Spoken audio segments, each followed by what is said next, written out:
ആൻമരിയ സണ്ണി ഇപ്പോൾ ഈ കൊല്ലപ്പെട്ട എൻ രാമചന്ദ്രന്റെ വീടിന് മുൻപിൽ നിന്ന് വീണ്ടും ചേരുന്നുണ്ട്. ആൻമരിയ, പുതിയ വിവരങ്ങൾ ലഭ്യമാകുന്നുണ്ടോ?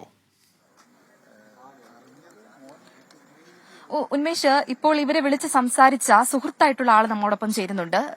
ഈ അപകടത്തിന് ശേഷം അവരെ വിളിച്ച് കോൺടാക്ട് ചെയ്യാനായിട്ട് അപകടത്തിന് ശേഷം മോൻ എന്നെ വിളിച്ച് സഹായമാണ് ആവശ്യപ്പെട്ടത്.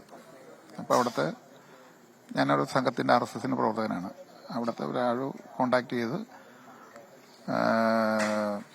അവിടുത്തെ വേണ്ട ഹെൽപ്പ് ചെയ്യണം എന്നുള്ള രീതി എന്തെങ്കിലും ഉണ്ടോ എന്ന് ചോദിച്ചു.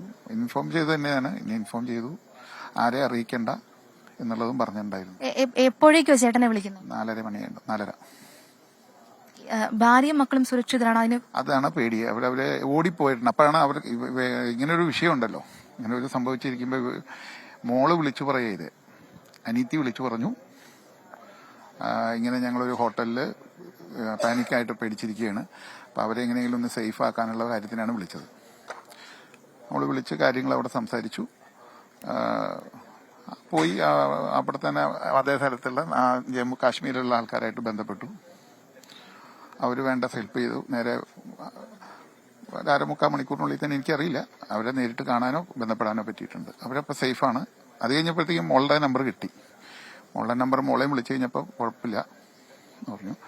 അവരെ ടാക്സി ഡ്രൈവർ ഉണ്ടായിരുന്നു. ആ ടാക്സി ഡ്രൈവറും കുഴപ്പമില്ല, ഞാൻ എൻ്റെ കൂടെ ഉണ്ട്, സേഫാണ്, പ്രോബ്ലം ഇല്ല, ഒരു റൂമിൽ തന്നെ ഉണ്ട്, സേഫാന്ന് പറഞ്ഞു. സൈന്യമുണ്ട് കൂടെ, സേഫാണ്, വേറെ പ്രോബ്ലം ഒന്നുമില്ല. പിന്നെ അവർക്ക് ആ ഭാഗത്തുനിന്ന് ഇറങ്ങാൻ പറ്റില്ലായിരിക്കും, എനിക്കും അറിയില്ല. പിന്നെ പബ്ലിസിറ്റി കൊടുക്കരുതെന്നേ പറഞ്ഞിട്ടുണ്ടായിരുന്നു. വേറെ കൂടുതലായിട്ടുള്ള വിവരങ്ങൾ എന്തെങ്കിലും ഈ ബോഡി? ഒന്നുമില്ല. ഇതാണ് പറഞ്ഞത്, മോള് പറഞ്ഞത്. മോളോട് സങ്കടപ്പെടാതിരുന്ന് നമ്മൾ പറഞ്ഞപ്പോൾ എനിക്ക് കൂടുതൽ എന്ത് സങ്കടപ്പെടാനാന്ന് പറഞ്ഞത്. എന്റെ കൺമുമ്പിൽ വെച്ചാൽ മുമ്പിൽ വെച്ച് ഷൂട്ട് ചെയ്തു, തലയ്ക്ക് നേരെ വെച്ചു, പിന്നെ ഇവളുടെ തലയിലും വെച്ചു എന്നാണ് പറഞ്ഞത്. എന്ത് ചെയ്യാനാ, പേര് ചോദിക്കുക, അതിന്റെ കൂട്ടത്തില് അവരുടെ പ്രയർ ചൊല്ലിയില്ലെങ്കിൽ തട്ടുക. കൂടുതൽ എന്തെങ്കിലും അവരോട് സംസാരിക്കാനായിട്ട് പറ്റിയിട്ടുണ്ടോ? ഇല്ല, ഇത് കൂടുതൽ അങ്ങനെ ചോദിക്കാൻ, ചേച്ചിക്ക് വയ്യാത്തതുകൊണ്ട് നമ്മളതിൽ കൂടുതൽ സംസാരിച്ചിട്ടില്ല. ചേച്ചി ഒരു 2 ഓപ്പറേഷൻ കഴിഞ്ഞിരിക്കുകയായിരുന്നു. മകളോടാണ് സംസാരിച്ചത്? മോളോടും സംസാരിച്ചു, മോനോടും സംസാരിച്ചു. മോന് നാളെ പോകാൻ പറ്റുള്ളൂ. നാളെ മകൻ അങ്ങോട്ടേക്ക് തിരിക്കാം. ഇന്ന് പോകാൻ പറ്റിയില്ല. നാളെ അവിടെ അങ്ങോട്ട് വിടില്ല. നാളെ 2 മണിക്കുള്ള ഫ്ലൈറ്റിൽ പോകുള്ളൂ. ഒരു 8 മണിയോട് 7:30 8 മണിയോടുകൂടി ഒരു ബോഡി ഐഡന്റിഫൈ ചെയ്യാൻ പോയിട്ട് വന്നു. അപ്പോഴും അമ്മോട് പറഞ്ഞിട്ടില്ല. അമ്മോട് പറഞ്ഞിരിക്കുന്നത് പരിക്ക് പറ്റിയിട്ടുണ്ട്, അങ്ങനെ പറഞ്ഞിട്ടുള്ളൂ. പരിക്ക് പറ്റിയവരുടെ ഇടയിലെന്ന് അങ്ങനെ ആയിരിക്കണം. അമ്മ അറിഞ്ഞിട്ടില്ല. ഇതാണ് അവരെ വിളിച്ച് സംസാരിച്ച്, ഈ അപകടത്തിന് ശേഷം മകളെ വിളിച്ച് സംസാരിച്ച് അവിടുത്തെ കാര്യങ്ങളെല്ലാം തിരക്കിയ സുഹൃത്തായിട്ടുള്ള ആളോടാണ് നമ്മളിപ്പോൾ സംസാരിച്ചത്. ഇവർ പറയുന്നത് അനുസരിച്ചാണ് എങ്കിൽ ഈ അപകടം നടന്നതിന് ശേഷം, ഈ രാമചന്ദ്രൻ കൊല്ലപ്പെട്ടതിന് ശേഷം മകൻ സുഹൃത്തിനെ വിളിച്ചിട്ട് സഹായം ചോദിക്കുന്നു. അതിനുശേഷമാണ് ഈ മകളെ വിളിച്ച് കാര്യങ്ങളെല്ലാം തിരക്കുന്നത്. അതിൽ ഇപ്പോൾ നിലവിൽ ഏറ്റവും ആശ്വാസകരമായിട്ടുള്ള ഒരു വാർത്തയാണ് അദ്ദേഹം ഇപ്പോൾ നമ്മളോട് പങ്കുവച്ചിരിക്കുന്നത്. അവർ സുരക്ഷിതരാണ്. അവരിപ്പോൾ ഒരു ഹോട്ടലിലാണ് ഉള്ളത്. അവർ ഇപ്പോൾ നിലവിൽ സുരക്ഷിതരായിട്ടാണ് ഉള്ളത്. പക്ഷേ എങ്കിൽ പോലും കൺമുൻപിൽ കണ്ട ആ ഒരു ഭീകരതയുടെ ഞെട്ടലിലാണ് അവർ ഇപ്പോൾ ഉള്ളത്. അതുകൊണ്ട് കൂടുതലൊന്നും അവരോട് സംസാരിക്കാനായിട്ട് സാധിച്ചിട്ടില്ല. പക്ഷേ അവർ സുരക്ഷിതരാണ് എന്നറിയുമ്പോൾ ഒരു ആശ്വാസമുണ്ട് എന്നാണ് ഇപ്പോൾ സുഹൃത്തായിട്ടുള്ള ആൾ നമ്മളോട് ഇപ്പോൾ സംസാരിച്ചത്. കൂടുതൽ വിവരങ്ങളെല്ലാം നമുക്ക് ലഭ്യമായിട്ട് വരുന്നേ ഉള്ളൂ. ഏറ്റവും അവസാനമായിട്ട് കിട്ടിയിരിക്കുന്ന ആശ്വാസകരമായിട്ടുള്ള ഒരു വാർത്തയാണിത്.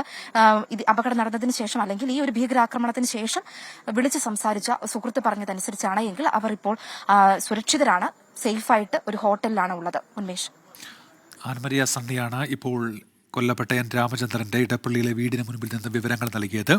ഈ സംഭവം ഉണ്ടായതിനു ശേഷം അദ്ദേഹത്തിന്റെ മകളുമായി സംസാരിക്കാൻ കഴിഞ്ഞു എന്നാണ് അവിടെയുള്ള പ്രദേശവാസി ഇപ്പോൾ അറിയിച്ചത്. അവർ സുരക്ഷിതരായിട്ട് ഒരു ഹോട്ടലിൽ ഉണ്ട് എന്ന വിവരം അദ്ദേഹം നൽകുന്നുണ്ട്. അദ്ദേഹത്തിൻ്റെ മൃതദേഹം ഇനി ജമ്മു കാശ്മീരിൽ നിന്ന് നാട്ടിലേക്ക് എത്തിക്കേണ്ടതുണ്ട്. അതിനുള്ള നടപടികളൊക്കെ സ്വീകരിക്കേണ്ടതുണ്ട്. അദ്ദേഹത്തിൻ്റെ മകനുമായും സംസാരിച്ച കാര്യം അറിയിക്കുന്നുണ്ട്. ഈ കൊല്ലപ്പെട്ട എൻ രാമചന്ദ്രൻ്റെ കൂടെ ഉണ്ടായിരുന്ന അദ്ദേഹത്തിൻ്റെ ഭാര്യയും മകളുടെ മക്കളും ആണ് കൂടെ ഉണ്ടായിരുന്നത്. ഇതിൽ ഭാര്യ വിവരങ്ങളൊന്നും അറിയിച്ചിട്ടില്ല എന്നുള്ള കാര്യം കൂടി പ്രദേശവാസി പറയുന്നുണ്ട്. അവർ ഇന്നലെയാണ് ഹൈദരാബാദ് വഴി വിനോദ സഞ്ചാരത്തിനായി ജമ്മു കാശ്മീരിലേക്ക് പോയത്. ഇന്ന് അവർ പഹൽഗാമിൽ എത്തുന്ന സമയത്താണ്, അവിടെ വിനോദസഞ്ചാര കേന്ദ്രത്തിലെത്തിയ സമയത്താണ് ഭീകരർ അവിടേക്ക് എത്തുന്നത്. അദ്ദേഹത്തോട് ID കാർഡ് ആവശ്യപ്പെട്ട ശേഷം അവർ വെടിയുതിർക്കുകയായിരുന്നു. തൊട്ടടുത്ത് നിന്നാണ് അദ്ദേഹത്തിന് നേരെ വെടിയുതിർത്തത് എന്ന് മകൾ തന്നെ പറയുന്നുണ്ട്. മകളുടെ മുൻപിൽ വെച്ചായിരുന്നു അരുംകൊല ഭീകരരുടെ എന്ന് ഉള്ള വിവരം ഇപ്പോൾ പുറത്ത് വരുന്നുണ്ട്.